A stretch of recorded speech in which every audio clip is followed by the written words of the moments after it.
에베소 1장 이제 3절부터 14절 좀 긴데 함께 한 목소리로 같이 한번 말씀 봉독했으면 좋겠어요. 함께 읽겠습니다.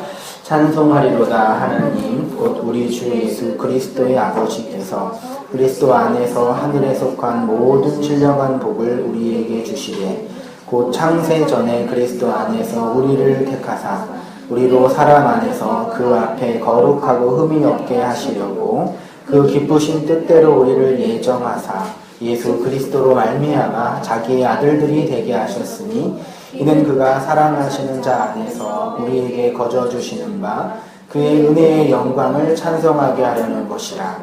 우리는 그리스도 안에서 그의 은혜의 풍성함을 따라 그의 피로 말미암아 속량 곧 제사함을 받았느니라. 이는 그가 모든 지혜와 총명을 우리에게 넘치게 하사 그의 뜻의 비밀을 우리에게 알리신 것이요 그의 기뻐하심을 따라 그리스도 안에서 때가 참 경륜을 위하여 예정하신 것이니 하늘에 있는 것이나 땅에 있는 것이 다 그리스도 안에서 통일되게 하려 하심이라. 모든 일을 그의 뜻의 결정대로 일하시는 이의 계획을 따라 우리가 예정을 입어 그 안에서 기업이 되었으니 이는 우리가 그리스도 안에서 전부터 바라던 그의 영광의 찬송이 되게 하려 하심이라.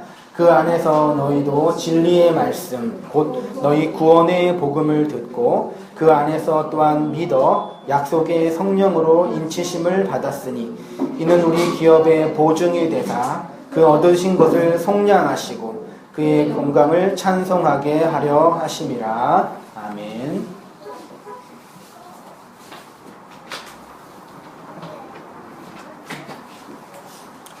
흔들려가지고요.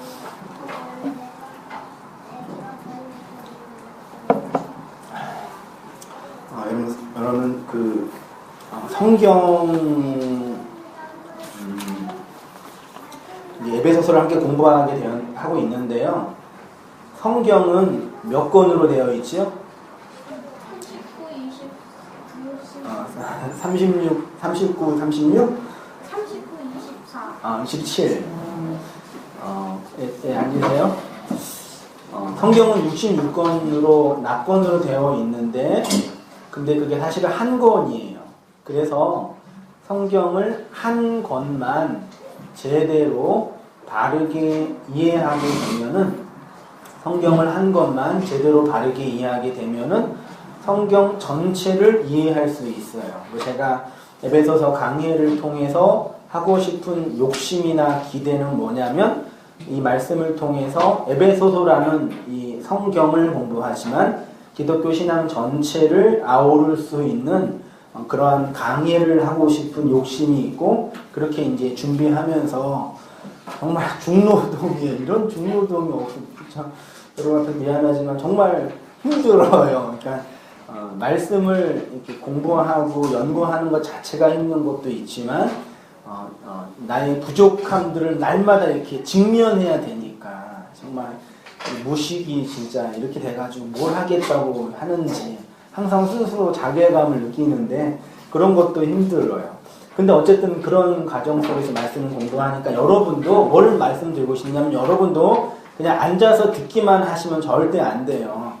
여러분 제가 다 강의안도 주고 그러니까 듣고 또 집에 가서 원고도 보시고 또 개인적으로 성경 읽기를 좀 성실하게 하셨으면 좋겠어요. 에베소서라도 꾸준하게 읽으면서 에베소서 한 것만 잘 이해해도 성경 전체를 충분히 이해할 수 있는 아주 정말 중요한 서신이니까 원단교회 성도가 되고 멤버가 됐으면 그렇게 여러분들이 헌신하고 노력하고 애를 써 주셨으면 좋겠다라는 게 이제 바람입니다. 그래서 오늘 한번 같이 말씀 참고하면서 말씀 찾도록 하겠습니다. 오늘은 에베소서 7번째 택한 백성을 구원하시는 하나님의 구속 사역이라는 제목으로 1장 3절부터 14절까지 총론적인 전체를 아우르는 말씀을 한번 구원론적으로 해볼게요. 말씀이 조금 어려울 수 있어요. 물론 저랑 같이 공부하고 있는 꾸준히 공부했던 지체들은 상관이 없는데 처음 듣거나 그러면 조금 용어나 내용이 어려울 수 있으니까 연동하시면서 무엇을 말하려는지를 잘 헤아리면서 들었으면 좋겠다, 나누었으면 좋겠다, 그런 생각이 듭니다. 우리는 지난주 1월 셋째 주부터 에베소서 강의를 시작했죠. 첫 번째 설교에서는 서론적으로 우리가 에베소서를 공부해야 하는 이유에 대해서 실론, 하나님에 관한 지식, 인간론, 인간을 아는 지식, 기독론, 예수님을 아는 지식, 교회론, 교회를 아는 지식을 중심으로 우리가 그 에베소서를 왜 공부해야 되는지를 살펴보면서 설교자인 제가 에베소서를 함께 공부하고 나누면서 우리 온땅 교회의 신학적, 사상적 기초를 쌓아서 교회 사역을 감당했으면 좋겠다라고 말씀을 드렸어요. 두 번째 설교에서는 하나님의 뜻으로 말미암아 그리스도 예수의 사도된 바울이라는 제목을 가지고 교회는 이렇게 하나님의 뜻에 장악당하여서 이 세상으로 파송되어진 사도적 공동체, 신적인 공동체라고 얘기하면서 하나님의 말씀에 사로잡혀 있는 교회의 모습에 대해서 살펴보았고, 세 번째 설교에서는 이 서신의 첫 번째 수신자인 에베소에 사는 성도들, 신실한 자들, 성도와 신실한 자들이 무엇을 의미하는지, 그들은 성공과 번영을 꿈꾸는 이 에베소, 이 세상, 이 지옥이라는 세상에서 살고 있어서 성공과 번영을 꿈꾸는 이 세상에서 자유롭지는 못하지만 하나님이 그들을 불러서 구별된 존재로, 분리된 존재로 세우셨음을 공부하였고, 그래서 우리가 그런 구별된 존재로, 성도로, 신실한 자들로, 믿음을 가진 자들로 살아야 된다라고 말씀을 드렸고, 네 번째 설교에서는 그 2절에 있는 하나님 아버지와 주 예수 그리스도로부터 은혜와 평강의 말씀을 중심으로 은혜가 무엇인지, 은혜의 반대말이 무엇이죠? 은혜의 반대말은 은혜의 반대말은 상급에서 은혜와 상급의 그 의미를 좀 얘기하면서 나누었고, 그 다음에 지난주에는 이제 평강에 대해서, 평강은 단순히 마음이 편안한 상태가 아니라 하나님의 진노가 분리를 진리를 막고 있는 인간들에게 나타나고 있는 역사 속에 있는데, 그 하나님의 진노에서 벗어나는 길, 예수 그리스도의 십자가 사건을 통해서 그 안에서 우리가 죽었고 다시 태어남으로 그리스도 안에서 자기 깨어짐과 자기 부인의 삶들을 살아가는 거다. 그게 이제 참된 평안은 없는 삶이다라고 말씀을 나누었지요. 이게 지난주까지 에베소서 강의 6번째를 나누었던 말씀입니다. 맞지요? 다 기억나시죠? 다 기억나세요? 오늘은 1장 3절부터 14절까지 전체의 말씀을 한번 개괄적으로 얘기할게요. 3절부터 14절까지의 제목을 제가 줄을 쳤는데, 하나님의 택한 백성을 구원하시는 하나님의 구속사역에 관하여 본문이 말하고 있습니다. 그래서 오늘은 구원론의 서론적인 측면에 대해서 말씀을 나눌게요. 지금 사도 바울은 3절 초입부 맨 처음에 찬송하리로다라는 단어로 하나님을 찬양하고 있지요. 이 찬송하리로다라는 단어는 율로게토스라는 헬라어인데, 이 단어가 언제 사용이 되었냐면 하나님의 구속사역, 하나님의 구원사역을 인간이 바라보고 경험할 때, 그 구속사역을 고백할 때 찬송하리로다, 율로게토스라는 단어를 이제 사용을 했다라는 말이죠. 그러니까 사도 바울이 에베소서에서 이제 하나님의 구원의 역사를 이제 풍성한 언어로 가르치고 기록하는데 맨 처음 시작하는 단어가 찬송하리로다라는 얘기는 이 하나님의 구원의 사역을 사도 바울이 경험하고 그것들을 목도하고 고백한다라는 말씀이에요. 이 말이 어디에서 그대로 사용됐냐면 누가복음 1장 68절에 사용이 됐어요. 찬송하리로다 주 이스라엘의 하나님이여 그 백성을 돌아보사 속량하시며. 이게 누구의 고백이냐면 세례 요한의 아버지인 사가랴의 고백입니다. 왜 사가랴가 이렇게 찬송하리로다 하나님이여 이렇게 고백하였게 됐을까? 한번 누가복음 1장 69절 보세요. 우리를 위하여 구원의 뿔을 그 종 다윗의 집에 일으키셨으니 이것은 주께서 예로부터 거룩한 선지자의 입으로 말씀하신 바와 같이 우리 원수에게서와 우리를 미워하는 모든 자의 손에서 구원하시는 일이라. 우리 조상을 긍휼히 여기시며 그 거룩한 언약을 기억하셨느니라. 사가랴가 세례 요한의 출생을 통해서 아들을 낳는 그 출생을 통해서 하나님의 구원 사역을 목도하게 된 것입니다. 그의 조상 아브라함과 맺은 거룩한 언약이 그의 아들 세례 요한의 출생을 통해서 보게 된 거예요. 구원의 실제를 본 것이죠. 그의 찬송이 더 감동적인 건 뭐냐면 그가 하나님의 구원을 드러내는 표적이 나타났는데 그건 뭐냐면 찬송하리로다 하고 왜 찬송하리로다 했냐면은 그 전에 수태고지를 했던 가브리엘이 사가랴에게 나타나서 네 부인이 아들을 임신할 거야. 그러니까 우리 나이 늙었고 그랬는데 어떻게 아들 낳아요? 그러니까 그걸 증거로 보여준 예가 뭐냐면 사가랴가 말을 못하는 자가 됐어요. 옛날 성경에는 벙어리라고 표현되어 있는데 말을 못하는 자가 됐어요. 그래서 말을 못하는 상태에서 아들의 출생을 통해서 말이 열렸는데 말이 열리자마자 찬송하리로다 하나님이라고 고백하게 된 거죠. 누가복음 1장 18절입니다. 사가랴가 천사에게 이르되 내가 이것을 어떻게 알리요? 내가 늙고 아내도 나이가 많으니라. 천사가 대답하여 이르되 나는 하나님 앞에 서 있는 가브리엘이라. 이 좋은 소식을 전하여 내게 말하라고 보내심을 받았노라. 보라 이 일이 되는 날까지 내가 말 못하는 자가 되어 능히 말을 못하리니 이는 내가 내 말을 믿지 아니함이거니와 때가 이르면 내 말이 이루어지리라 하더라. 백성들이 사가랴를 기다리며 그가 성전 안에서 지체함을 이상히 여기더라.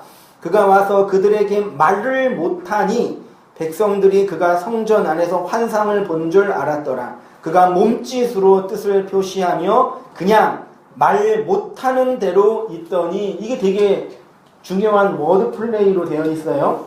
하나님의 구원 사역을 이해하지 못한 사가랴가 곧바로 벙어리 말 못하는 자가 돼버렸어요. 그리고 그 구원의 실제와 내용이 무엇인지 알게 되니까 곧바로 말하는 자가 되었어요. 그의 열린 입으로 하나님을 찬송한 것이죠. 사가랴가 말 못하는 자가 된 이유, 갑자기 벙어리가 된 이유는 뭐예요? 제가 여기다 일부러 헬라어까지 집어넣었는데 하나님의 말, 로고스로 되어 있거든요. 이 로고스라는 말은 여러분 많이 들었죠? 요한복음 1장 1절 이하에 태초에 말씀이 계시니라. 그 말씀이 하나님과 함께 계셨고 그 말씀은 하나님이라. 그리고 그 말씀이 로고스인데 그 로고스가 결국 누구예요? 예수님이란 얘기예요. 그러니까 태초에 계신 말씀으로서의 그 진리 그리스도를 의미해. 뭐가? 로고스가. 그 그리스도를 믿지 못한 것이에요. 그래서 말을 못하는 자, 진리를 전하지 못하는 자가 된 거예요. 내 속에 말이 없어 진리를 전하지 못하게 된 거예요. 성경은 진리의 말이 없어 그 진리를 전하지 못하는 것, 벙어리에 대해서, 그러니까 우리가 말을 이해하지 못하고 그 말인 로고스, 진리를 마음으로 받아들이지 못하면 속에 말이 없는 자가 되잖아요. 그 말이 없는 자가 말을 못하는 것을 거짓 증거라고 얘기해요. 그래서 하나님께서 십계명에서 내 이웃에 대하여 거짓 증거하지 말라고 말한 거죠. 아무튼 나중에 그런 기회 되면 하고, 여러분 말이 없는 상태에 말을 못하는 것, 그게 무엇을 의미할까? 이게 되게 중요합니다. 제가 1월 첫째 주에 설교를 공예배, 온땅교회 공예배, 주일 예배 설교를 처음 했어요. 그때 맨 처음 했던 설교가 뭔지 아세요? 처음부터 왔던 분한테 물어볼까요? 사모님한테 물어볼까요? 뭐 예수가 열려야 하늘이 열린다 그랬죠. 요즘에 누가 설교 제목을 기억해요? 한 달, 두 달 전 거를. 설교자만 기억할 뿐이죠. 두 번째 설교는 뭐였어요? 하늘 양식을 먹고 먹이는 온 땅 교회 이렇게 했었어요. 한번 들어보세요. 어떻게 설교했는지. 거기에서 제가 말이 없는 상태를 설명하면서 신명기 28장의 하나님의 저주에 대해서 얘기했어요. 하나님의 저주의 상태를 설명하는데 그 염병, 폐병, 열병, 염증, 학질 듣도 보지도 못했죠. 풍재, 썩는 재앙, 이게 이제 그 신명기 28장의 저주로 나타난 얘기예요. 그러니까 하나님의 말씀을 듣지 않는 이스라엘 백성에게 하나님이 심판할 때 이러한 전염병이 나타난다는 얘기예요. 그것이 무엇을 의미하느냐? 열이 가득, 그러니까 염병, 열병, 학질, 재앙, 이 모든 질병의 핵심은 열. 뜨거움이 가득하면 어떻게 돼요? 바짝 말라요. 그러니까 수분이 없어지잖아요. 그러니까 열이 가득해서 물이 없는 상태, 물기가 없는 상태를 저주로, 이 병으로 얘기하신 거예요. 그러니까 물, 생명, 담비, 이게 뭐예요? 우리 딸 이름이네요. 그게 하나님의 말씀이에요. 그러니까 이스라엘 백성에게 저주했을 때, 하나님이 심판할 때 이런 병을 주신 건데, 구약시대에는 그게 뭘 상징하는 거냐면 말씀을 확 거두시는, 그게 하나님의 진노이고 심판이에요. 그러니까 이거를 그대로 오늘날에도 신명기 28장의 저주를 똑같이 이해하면 돼요? 안 돼요? 그거 안 되는 거예요. 복도 마찬가지예요. 들어가도 복을 받고 나와도 복을 받고 떡반죽 그릇도 복을 받고 뭐 다 복 받는데요. 그 복 우리가 그리워하잖아요. 그거 아니니까 상징적으로 구약시대 때 어린 아이들한테 가르쳐 주려고 하나님이 하신 거예요. 이제 계시가 끝났으니까 그게 의미가 뭔지를 알아야 되는데, 그 의미가 뭐냐면 말씀이 없어 바짝 마른 상태가 하나님의 저주예요.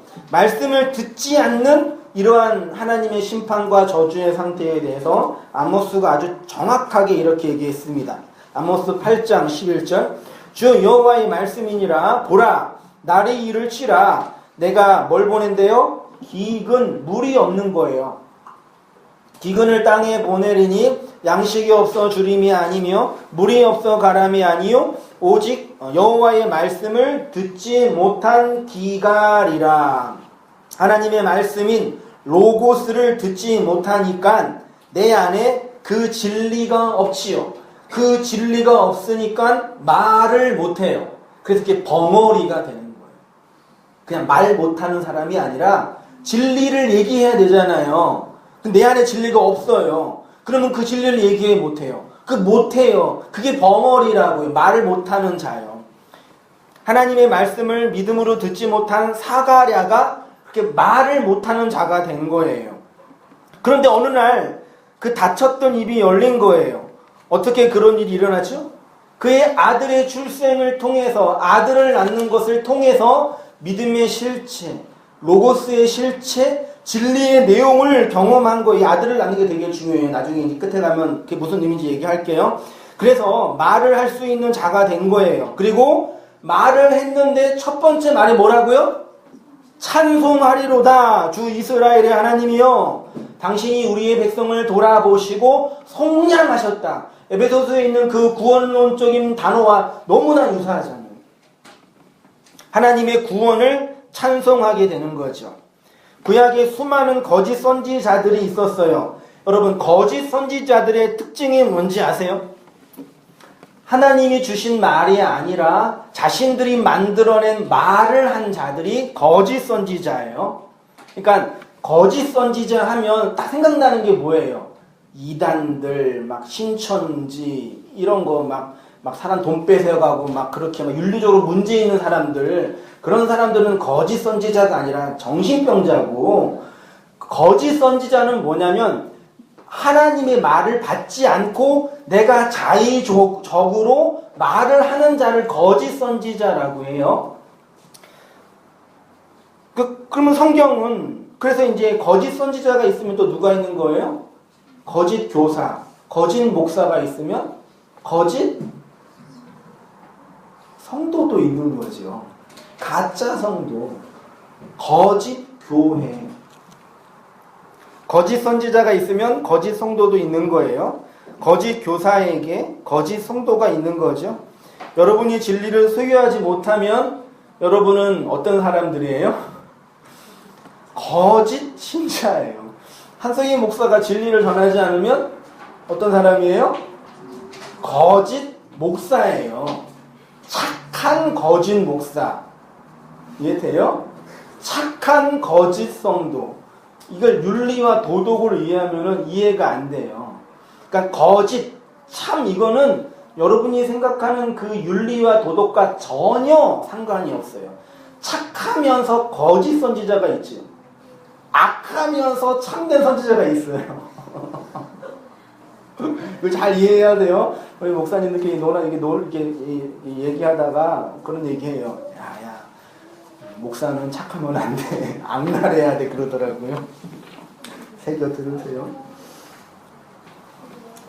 여러분이 진리를 소유하지 못하고 있으면, 여러분 안에 진리가 없으면 말을 못하는 벙어리예요. 진리에 관해서는 그게 거짓 성도란 얘기예요.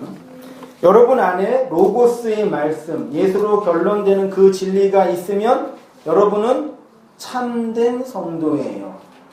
성격 있는 참된 성도. 성질 더러운 참된 성도. 이해되실란가 모르겠어요. 그러나 오늘날 사가랴처럼 그 로고스의 말씀이 없으면 여러분은 진리가 아니죠. 거짓입니다. 말이 없는 자입니다. 그러면 찬송할 수가 없게 돼요. 여러분의 이웃에게 거짓 증거를 하는 자가 돼요. 예수님은 그런 자를 마귀의 자식이라고 얘기해요. 원래 모든 인간은 죄 아래에 놓여 있고 전적으로 타락하였기 때문에 모든 인간은 마귀의 자식이에요. 마귀의 세간, 마귀의 물건, 마귀의 소유물이에요. 마태복음 12장 29절. 사람이 먼저 강한 자를 결박하지 않고서, 여기 강한 자는 누구겠어요? 마귀예요. 어떻게 그 강한 자의 집, 이 코스모스, 이 세상, 원인과 결과에 의해서 지배되는 이 세상, 마귀의 집, 지옥이에요.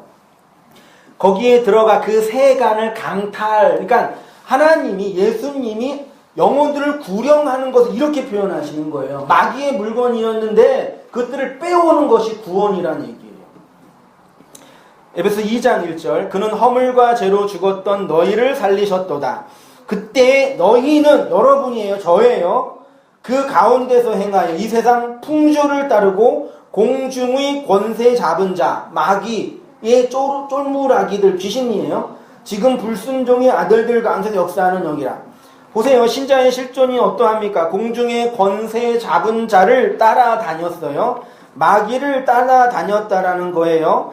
거짓된 말씀, 거짓된 영에 사로잡혀 그 말 없는 상태, 진리가 없는 상태가 바로 마귀의 세관이란 얘기입니다. 요한복음 8장 44절, 너희는 너희 아비 마귀에게서 났으니 너희 아비의 욕심대로 너희도 행하고자 하느니라. 그는 처음부터 살인이에요. 살인이 뭐예요? 금요일날 산상손 할 때는 뭔지 알죠? 못 들은 분은 아쉬울 거예요. 정말 중요한 거 했는데. 살인이 뭔지 알죠? 사람 죽이는 게 살인이 아니, 물론 그것도 살인이에요. 누구 죽이지 마세요, 절대. 그건 안 됩니다. 기분 나쁘다고 그러면 안 돼요. 그게 살인이 아니라 진리를 전하지 않는 걸 살인이라고. 그게 거짓 증거예요. 이해되셨으면 좋겠습니다. 그래서 살인해요. 왜요? 진리가 그 속에 없으므로 진리에 서지 못하고 거짓으로 말해요. 거짓말장이래요. 그게 사탄, 마귀입니다. 그러니까 사탄, 마귀, 귀신 얘네들 있어요? 없어요? 없어요. 우리 결의가 없대요. 믿음이 되게 좋죠? 사탄, 마귀, 귀신은 영적인 실체예요. 그 실체는 있는 거예요. 근데 그 영적인 실체는 우리가 감지해요? 못해요? 못해요. 왜? 영적인 실체이기 때문에. 그러니까 누가 귀신 본다, 뭐 한다 그런 건 그 귀신 본 게 아니라 심신미약 상태에서 뭘 본 거예요. 여러분 너무 다이어트 오래 하면은 심신미약 상태에 빠지잖아요. 잠 못 자고 술 많이 마시고 마약하고 그러면 정신이 혹 가잖아요. 그때 뭔들 안 보이겠어요. 뭔들 안 들리겠어요. 그런 정신적인 질환을 그 영적인 거라고 말하면서 기도원 차리고 돈 받으면서 목회하시는 목사도 아니죠. 그분들은 무당인데 그런 분들이 있는데 지금 그런 분들이 더 많아지고 있어요. 그러니까 한국교회가 교리적으로 이렇게 우경화되면서 교권화, 카톨릭화 되면서 그 반대편에 그 교권을 무시하는 반대편에 그렇게 신비주의적인, 극단적인 신비주의적인 그렇게 나가면서 그러니까 극단적인 종말론. 여러분 요즘에 이제 인터넷이나 그런 데서 유행하고 있는 게 뭐죠? 666. 그 다음에 무슨 칩이라고 했더라? 베리칩 이런 거 그거 받으면 돼요? 안 돼요? 안 돼요? 마귀 자손돼요. 받지 마세요. 이렇게 말하는 사람은 나쁜 사람들이에요. 아무런 상관없는 거예요. 베리칩이 뭐네, 666이 뭐네. 그냥 국가에서 하라고 하면 다 하세요. 그냥 그렇게 얘기하면서 종말이 가까이 오고 있다. 뭐 지진과 기근, 뭐 전쟁이 있다. 항상 있었던 얘기예요. 제가 노발심에서 얘기하는데 그런 얘기하면은 이렇게 좀 이렇게 친근히 여겨주시고 그렇게 하세요. 의외로 그런 사람이 지금 많이 교회 저변에 딱 깔려 있어요. 그래서 뭐 뭘 받네, 뭐 귀신이 역사하네, 기도를 받아야지, 뭐 남편이 구원받네, 기도를 받아야지 네 미래가 열리네, 자매들은 기도를 받아야지 형제가 오네, 뭐 이런 식으로 해볼까 나도 이렇게 그런 사람들 나쁜 사람들이에요. 귀신이 사탄이 뭘로 역사해요? 성령이 뭘로 역사해요? 성령 하나님이 어떻게 역사하세요? 말씀으로 역사해요. 말로 역사해요. 성령 하나님은 무슨 말? 로고스, 진리의 말로 역사해요. 네? 그 귀신은 무슨 말? 거짓된 말, 진리가 아닌 말로 역사하는 애들이 귀신, 마귀, 사탄이에요. 영은, 그래서 이제 거짓된 영, 귀신은 거짓된 말, 조작된 말을 가지고 역사합니다. 그것이 바로 말이 없는 상태예요. 성경에 귀신 들렸다라는 건 뭐예요? 그러면 영이 말이고 진리이니까 그 거짓된 말에 꽉 잡혀있는 자에 좀 추우세요? 들으세요 그러면 사모님 좀 알았으면 하세요. 우리 운행위원이 없어요 아직은요. 진리가 없는 자라는 것입니다. 그러니까 예수님을 진리로 믿지 않는 자는 다 귀신 들린 자라는 얘기예요. 그래서 예수님의 그 귀신 들린 자에게 그 귀신 들림이 뭐예요? 영적인 실체에 뿅 가가지고 그게 아니라 거짓된 말에 사로잡혀 있는 것을 그냥 귀신 들림이라고 한 거고, 그러한 표현, 설명을 예수님 당대에 그런 정신질환이나 병으로 설명해 내신 것 뿐이에요. 누가복음 4장 33절 회당에 더러운 귀신 들린 사람이 있어 크게 소리질러 이르되 나사렛 예수여 우리가 당신과 무슨 상관이 있나이까? 우리를 멸하려 왔나이까?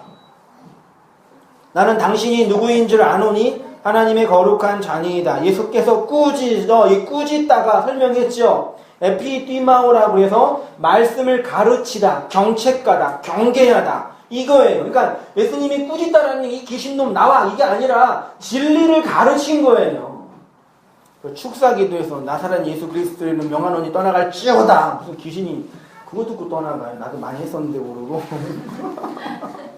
몰라서 그랬어요. 이해해 주세요. 간절히 기도하고 하스다 선생님 앞에서 막 그렇게 하고 그랬던 거 기억나요. 그러니까 모르면 다 그렇게 되더라고요. 꾸짖어 이르되 잠잠하고 그 사람에게서 나오라 하시니 귀신이 그 사람을 무리 중에 넘어뜨리고 나오되 그 사람은 상하지 아니하였더라. 귀신이 그 사람에게 나온다는 말은 뭐냐면 예수님이 진리 말씀을 가르치니까 거짓된 말이 없음이 없어진 거죠. 영은 말씀으로 역사하잖아요. 참된 말, 진리의 말이 들어가니까 거짓된 말이 사라진 거죠.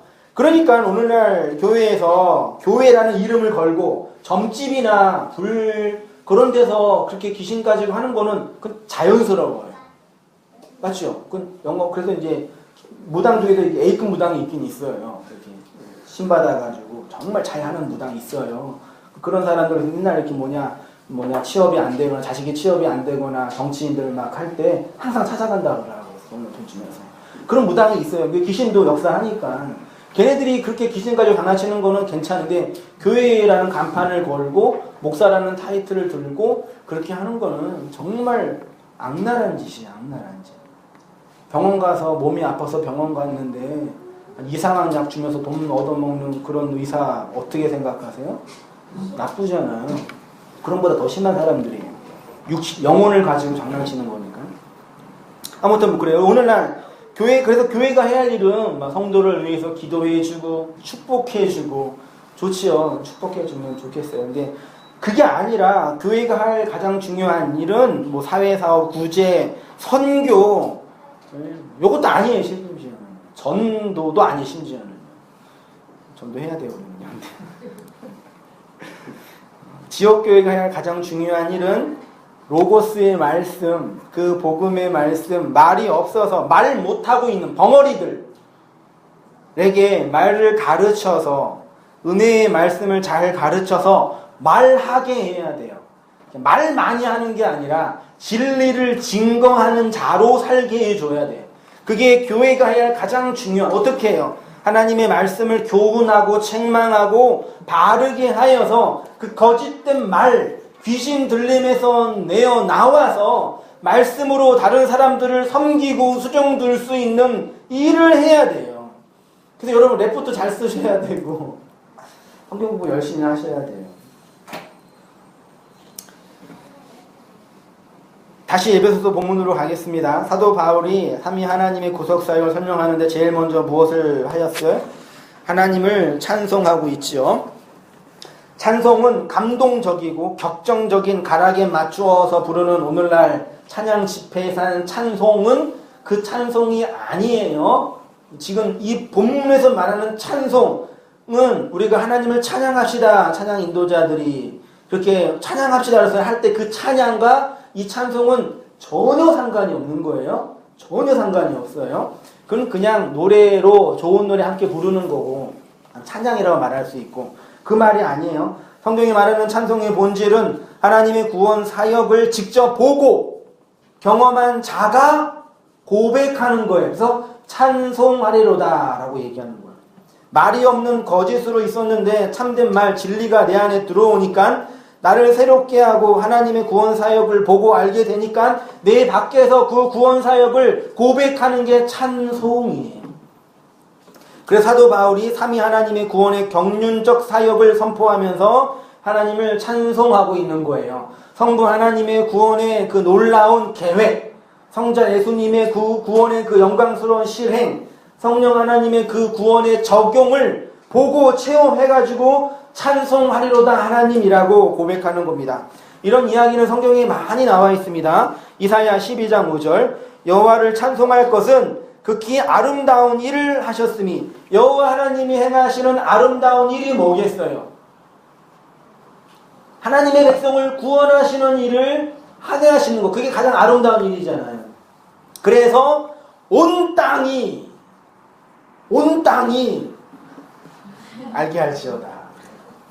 온 땅이. 이사야 43장 21절 내 백성은 나를 위하여 지었나니 찬양 인도자들이 많이 좋아하죠. 이 구절이요. 나를 찬송하게 하려 함이라. 출애굽기 15장 1절이 뭔지 알죠? 이스라엘 백성이 홍해 강야가 말이 안 되지. 홍해를 건너고 나서 하나님의 구원을 받잖아요. 애굽의 군사들이 수장되는 걸 봤잖아요. 그걸 보고 하나님의 구원을 찬양하고 있는 거예요. 찬송은 이렇게 하나님의 구원 사역을 보고 목도한 자가 입으로 삶으로 그 구원을 고백하고 증언하는 것입니다. 그래서 그것이 사랑하는 거고 그것이 전도하는 거라고 말할 수 있어요. 지금부터 이제 중요합니다. 잘 들으세요. 절에도 안 중요했다는 얘기는 아니고요. 에베소서의 말씀을 상고하면서 여러분에게 찬송의 이유가 있는지 없는지 한번 정말 돌아보셔야 됩니다. 나는 사가랴처럼 혹시 말 못하고 있는 자가 아닌지, 나는 혹시 사가랴처럼 진리를 담지하고 있지 않는 자가 아닌지를 정말 돌아보셔야 합니다. 그래서 여러분의 이웃에게 진리를 증거하는 사랑의 삶을 살았으면 좋겠어요. 함께 말씀을 상고하면서 그런 우리들의 모습을 정확하게 보았으면 좋겠어요. 3절부터 6절까지는 성부 하나님의 구원의 뭐에 대해서요? 계획에 대해서 말하고 있어요. 하나님이 그리스도를 통해서 하늘에 신령한 복을 주셨지요. 그 신령한 복의 내용이 뭐냐면 창세 전에, 영원 전에 당신의 백성을 구원하시겠다고 한 그 구원의 계획이에요. 하나님께서 구원을 계획하셨으면 그 계획이 이루어져요? 이루어지지 않아요? 이루어지죠. 왜요? 하나님은 전능하시니까, 하나님은 완전하시니까, 하나님이 계획하셨으면 그 계획은 반드시 이루어져요. 이미 하나님이 계획하셨기 때문에 구원은 완료됐어요. 저와 여러분 이미 구원을 받은 거예요. 그게 영원 속에, 묵시 속에, 하나님의 심령 속에 우리의 구원이 완료되었다라고 표현해요. 그리고 그 일을 위해서 거룩하고 흠이 없게 하시려고 표현하고 있고, 예수 그리스도로 말미암아 자기 아들들이 되게 한다고 얘기하면서 6절에는 그 이유에 대해서 말하기를 그의 은혜의 영광을 찬송하게 하려고 그렇게 말하고 있어요. 그게 성부 하나님의 구원의 계획이라고 말합니다. 두 번째로 성자 예수님의 구원의 실행은 7절부터 12절까지로 되어 있죠. 성도는 그리스도 안에서 속량, 제사함을 받았고, 7절에 그리스도 안에서 예정을 입었죠. 특히 10절에 인간의 구원, 성도의 구원을 통해서 하나님이 궁극적으로 이루시고자 하는 일, 하늘과 땅이 통일되게 하는 거예요. 에베소서 1장 10절 되게 중요한 말씀입니다. 하늘에 있는 것이나 땅에 있는 것이 다 그리스도 안에서 뭐 하려고요? 통일되게 하려고 한다고 합니다. 그 다음에 13절부터 14절까지 성령 하나님은 구원을 적용하시는 거죠. 아까 제가 귀신은 거짓된 말씀을 가지고 일한다 그랬죠. 성령 하나님은 비교되면 안 되지만 참된 말, 진리를 가지고 일하세요. 예수님이 언제 죽으셨어요? 준이야. 언제 죽으셨어요? 몰라.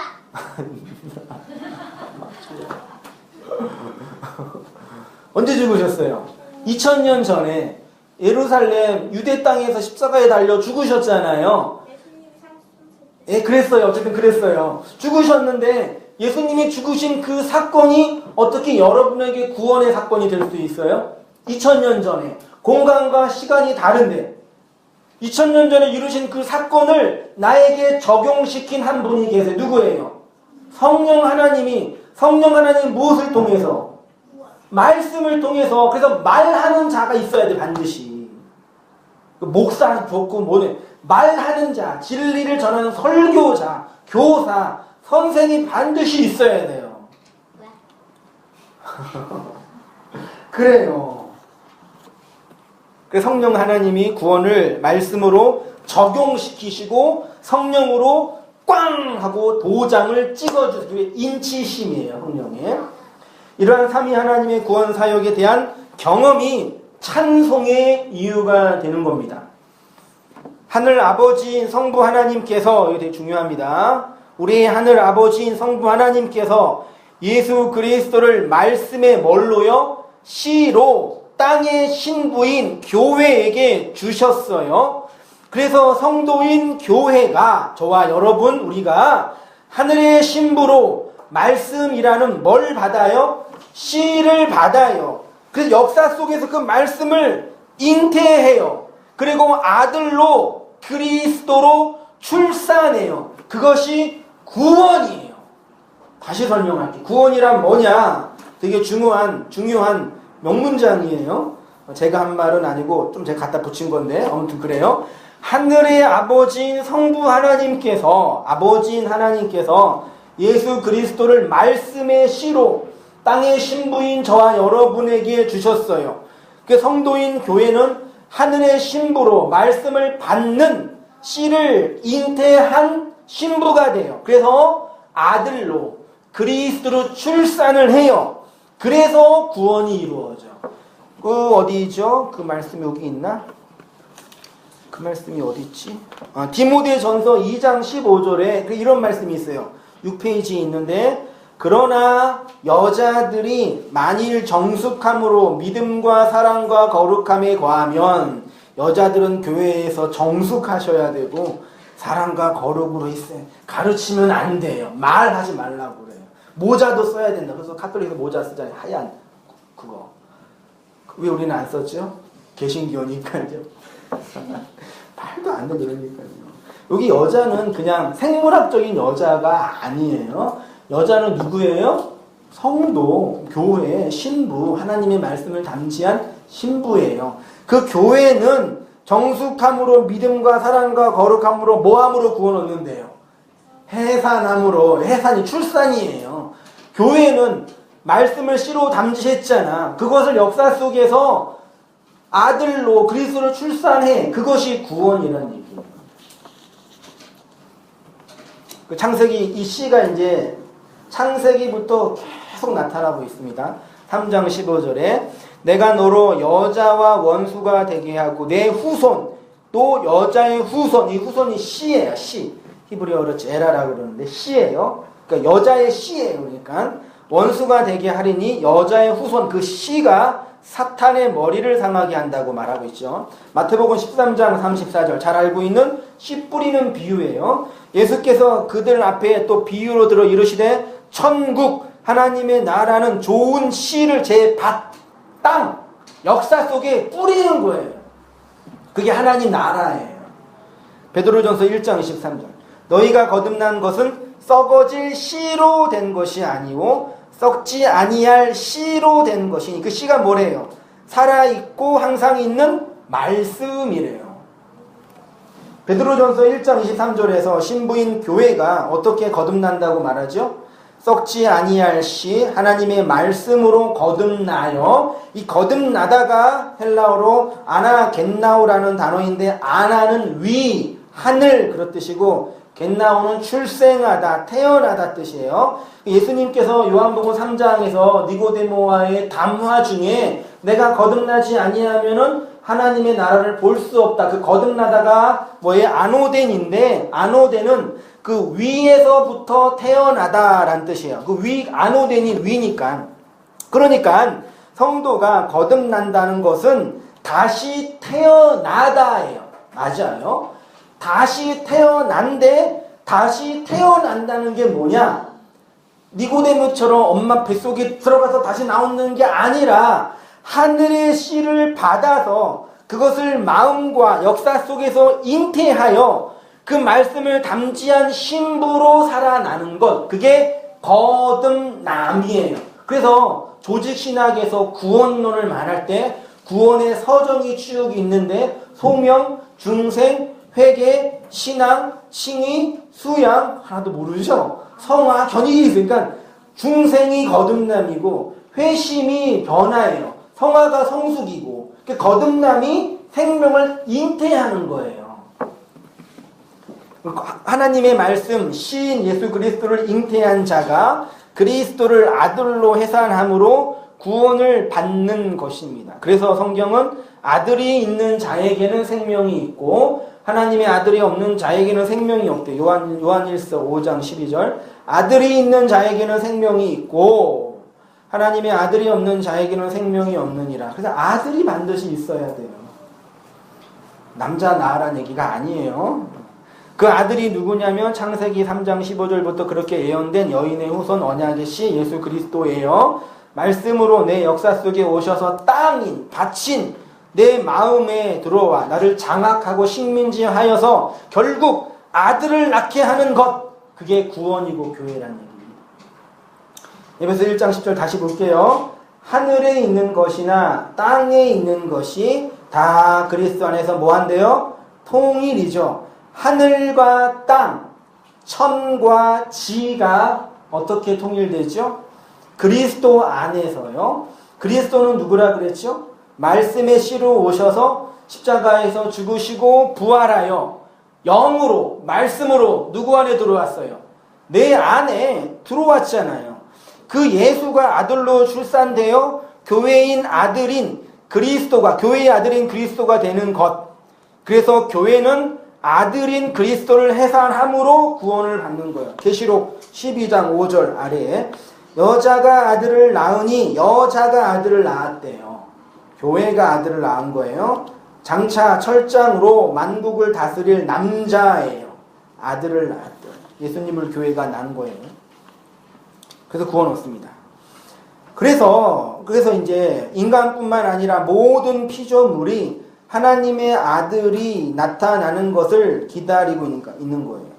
로마서 8장 18절 생각하건대 현재의 고난은 장차 우리에게 나타날 영광과 좋게 비교할 수 없었다. 현재의 고난은 뭐 같아요? 이런 거죠. 예수 믿고 신앙생활 하니까 힘들지요. 한 달 동안 뿌옇한 세상에서 있다가 이렇게 밝은 태양을 보면 교회 가고 싶으세요? 산에 가고 싶으세요? 솔직히 해줍시다. 산에 가고 싶잖아요. 근데 우리는 교회로 왔어요. 이게 고난이죠. 말도 안 돼요.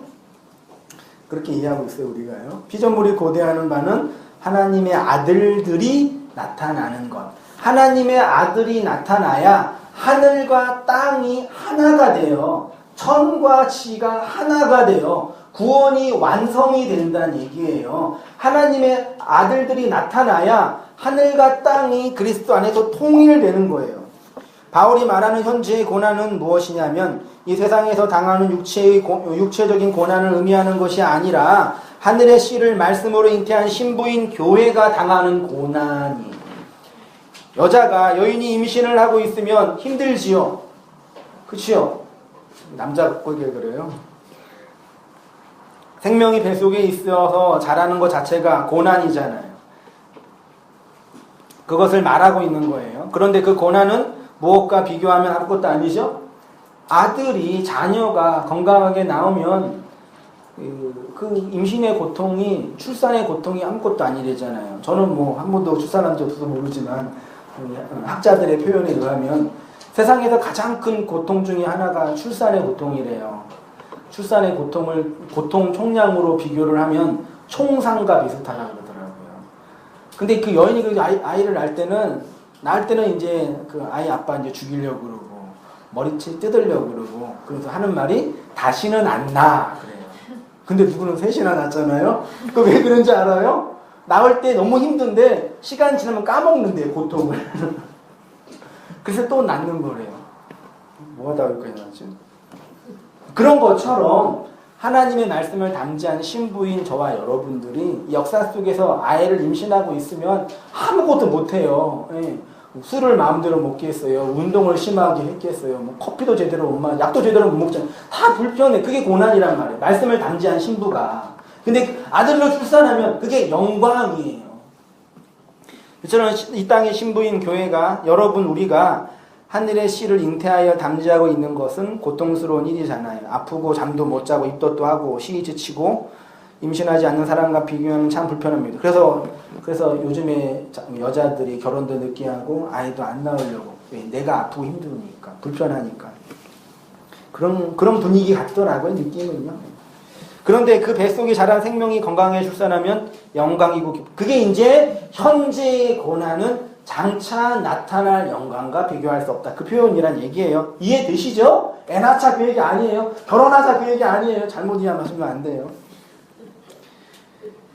그 현실이 바로 성도가 경험하는 구원이라는 것입니다. 그래서 성경은 여자로 상징되는 교회가 하늘의 씨를 잉태하여 아들로 그리스도로 해산하면 구원 얻게 되는 거죠. 다시 한번 볼게요. 디모데전서 2장 15절 여자들이 정숙함으로 믿음과 사랑과 거룩함에 거하며 그의 해산함으로 구원을 얻으리라. 그런데 하나님의 아들이 그리스도가 교회를 통해서 출산되는 것은 세상의 피조물이 탄식하며 기다리고 있어요. 왜요? 하늘과 땅이 그 하나님의 아들들이 나타나는 것을 통해서 하나가 돼요. 온 세상이 이제 완벽하게 완성이 돼요. 그래서 우리가 살고 있는 세상은 불완전해요. 아직까지 만들어지고 있는 과정이에요. 진화론자들이나 자연주의자들이나 역사 낙관론자들이 끊임없이 얘기하는 게 뭐예요? 좋은 정치 프로그램, 좋은 지도자, 좋은 교육이 있으면 우리는 더 나아질 거예요. 더 성숙할 거예요. 좋은 세상 올 거예요. 밝은 세상 올 거예요. 밝은 세상 그 누구 SBS네? 그 있잖아요. 그거 다 조작된 거예요. 밝은 세상 절대 안 와요. 이런 큰일 난 난 염세주의자는 아닌데 이 세상은 계속 뭐 하고 있어요? 망해가고 있어요. 망해가면서 하나님의 나라가 이루어지는 거예요. 여인이 생명을 잉태하면 여인의 몸은 계속 망가지는 거예요. 망가지고 나중에 출산을 통해 죽는 거예요. 이 세상이 하나님의 아들을 담지해서 아들을 계속 키우고 있는 거예요. 누가? 성도를 통해서. 잘 보여요? 안 보여요? 안 보이죠? 없는 것처럼 보이죠? 다 가인처럼 보이잖아요. 다 자기 번영과 성공을 살고 있잖아요. 그렇지만 하나님의 백성은 있어요. 말씀을 들어요. 그래서 잘하고 있는 거예요. 교회 안에서. 여러분 잘하고 있나요? 잘하고 있는 거예요. 잘하고 있나요? 여러분은요? 네. 그 얘기가 창세기 1장에 나와 있어요. 보세요. 태초에 하나님이 천지를 하나님 뭘 창조했어요? 하늘과 땅을 창조했어요. 2절에 뭐예요? 땅이 혼돈하고 공허해요. 하나님이 천을 창조하시고 지를 창조했는데 천은 없고 땅만 나와요. 그 땅의 상태가 계시록 21장 1절 난 볼게요. 관련이 있으니까. 내가 새 하늘과 새 땅을 보니 처음 하늘과 처음 땅이 없어졌고 바다도 다시 있지 않더라. 또 내가 봄에 거룩한 성새 예루살렘이 하나님께로부터 하늘에서 내려오니 준비한 것이 신부가 남편을 위하여 단장한 것 같더라. 그러니까 하나님께서 혼돈하여 질서가 없는 세상, 공허하여 내용이 없는 세상, 흑암이 가득한 이 어두운 세상을 어떻게 창조하시냐면 하늘의 씨를 이 땅에 심어 아들 그리스도를 낳게 함으로 하나님의 나라, 즉 새 하늘과 새 땅을 세워간다는 얘기죠. 그러니까 하나님의 창조는 끝났어요? 안 끝났어요? 안 끝났어요. 지금 창조하고 있어요. 땅, 여러분의 마음, 우리 마음이 혼돈하고 공허하고 흑암이 가득하잖아요. 그 혼돈 속에 질서를 넣어주셨고 공허 속에 내용을 넣어주셨잖아요. 흑암 속에 빛을 넣기다 말씀이에요. 말씀이 구조가 되고 말씀이 내용이 되고 말씀이 빛이 돼서 우리를 하나님의 아들을 낳는 자로 만들어가는 것이 창조예요. 그래서 창조를 계속하고 다 끝나면 종말이 오는 거예요. 그게 세상 끝이란 얘기예요. 아들 그리스도를 낳음으로 그래서 성도의 역사는 그리스도에 의해서 한번 줄쳐보세요. 6쪽 맨 위에 성도 여러분의 역사는 어떻게 제가 여러분의 미래를 현재를 젊게 해드릴게요. 돈도 안 받고 해줄게요. 정확해요.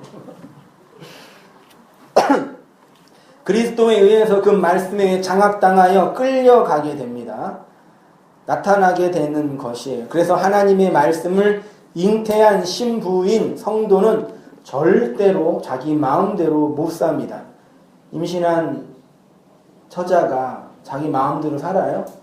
못해요. 못 살아요. 잠도 제대로 못 자는데 호르몬이 조종해가지고 아기가 먹지도 않았던 회도 먹고 막 누가 먹는 거예요?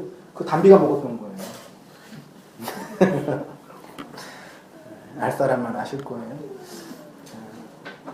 내 안에 있는 그 말씀이 나를 끌고 가는 거예요. 그렇게 끌려가다가 아들을 낳게 되는 것이 성도의 구원입니다. 여러분 천국 가면 뭘 내놔야 돼요? 예수 내놔야 돼요. 와 줘. 열심히 교회 봉사했는데요. 나 개척교회 목사했어요. 하나님이 얼마나 고생했는데요. 돼요? 안 돼요. 뭘 내놔야 돼요? 예수만 내놔야 돼요. 요한복음 21장 17절 세 번째 이르시되 요한의 아들 시몬아 내가 나를 사랑하느냐 하시니 주께서 세 번째 내가 나를 사랑하느냐 하심으로 베드로가 근심하여 이르되 주님 모든 것을 아시오매 내가 주님을 사랑하는 줄을 주께서 아시나이다. 예수께서 이르시되 내 양을 먹이라. 이거 뭔지 이거 알지요? 그 다음에 예수님이 사도 베드로의 미래에 대해서 예언하신 거예요. 내가 진실로 진실로 내게 이르노니 내가 젊어서는 스스로 띠띠고 원하는 곳으로 다녔거니와 늙어서는 내 팔을 벌린대요. 남이 내게 띠띠우고 원하지 않는 곳으로 데려가니라. 유대인들은 호지 않는 통으로 입는 옷을 입었어요. 그래서 그냥 입으면 그 이상한 잠옷처럼 돼요. 그래서 반드시 뭐 해야 돼요? 띠를 묶어야 돼요. 그 띠를 묶는데 내가 묶으면 되잖아요. 근데 지금 예수님은 팔을 벌린대요. 그럼 누가 묶어주는 거예요? 누군가가 묶어주는 거야. 그 띠를. 그 띠가 뭘까? 에베소 6장 14절 그런즉 서서 진리로 너희 허리띠를 띠고 하나님의 말씀이 띠예요. 그러니까 베드로가 이제 젊어서는 자기에게 묻고 자기 마음대로 산 거예요. 가고 싶은 데를 가고 하고 싶은 거 하고 나이가 늙으니까 손을 벌려요. 그 누가 묶어요? 말씀이 진리가 자기를 묶어서 끌고 가는 거예요. 이렇게. 어디로 데려갔어요? 베드로를. 나중에 십자가. 어? 하늘로 데려갔어요. 십자가로 데려간 거예요. 베드로를 끌고 가는 것이 무엇입니까? 진리 말씀, 그 안에 있는 말씀의 씨가 그를 끌고 간다는 것입니다. 하나님의 말씀이 그를 장악하여 결국 아들을 낳게 만든다는 것이에요. 그것이 바로 성도인 교회가 이 역사 속에서 이루어야 할 가장 중요한 일입니다. 그 일을 행하는 성도님이 되셔야 합니다. 여러분 안에 넣으신 하나님의 말씀, 생명의 씨가 여러분을 어떻게 장악하고 끌고 가는지 여러분의 인생을 통해서 경험하게 되는 거예요. 여러분이 해야 할 가장 중요한 일이 뭐예요? 어? 구원을 네가 해요? 말씀 잘 듣는 거예요. 교회가 해야 할 일은 그것뿐이 없어요. 저는 내가 한국교회 진언하고 할 것도 없지만 진짜 어수선하거든요. 우리 한국교회가 진짜 정말 어수선해요. 큰 교회든 작은 교회든 하여튼 그래요. 그냥 제안하고 싶어요. 교회의 모든 일을 없애자. 성가대도 없애고 주일학교도 없애고 당회도 없애고 전도회도 없애고 왜요? 담임 목사도 없애고 다 없애자. 말씀만 듣자. 그러면 힘들겠죠? 말씀 앞에 서야 되는 것 같아요.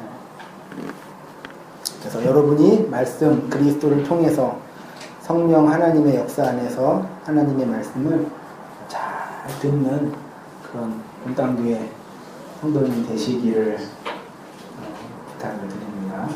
잘 들으시고 또 기회가 되면 정리도 하시고 그리고 또 나누기도 하시고 그리고 말을 많이 하는 게 아니라 저 말 되게 못하잖아요 원래. 우리 일상적인 말 되게 못해요. 떠듬떠듬거리고 성경 말만 말하는 것 같아요. 이상해요. 그렇게 되시는 우리 성도님 되시기를 주님의 이름으로 축원드립니다. 아멘 하던데. 우리 찬송가 찬양 하나 있는데요. 우리는 주의 백성이니 반주자가 계셔서 제가 부를 수 있게 됐어요.